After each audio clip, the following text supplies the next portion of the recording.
Great Vita Morning. Ito po yung nabili ko sa Shopee. Ang ganda-ganda niya. Pang mayaman po talaga.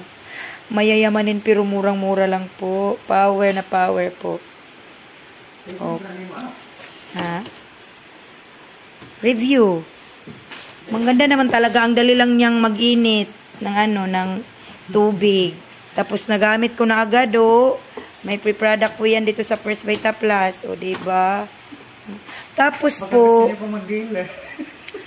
yes, tapos po, matagal pong bumalik sa temperature yung mga tirang tubig, mainit na tubig sa ilalim. Power po. Sa halagang napakamura lang po. Worth it po talaga ang pagbili ko ng electric kit.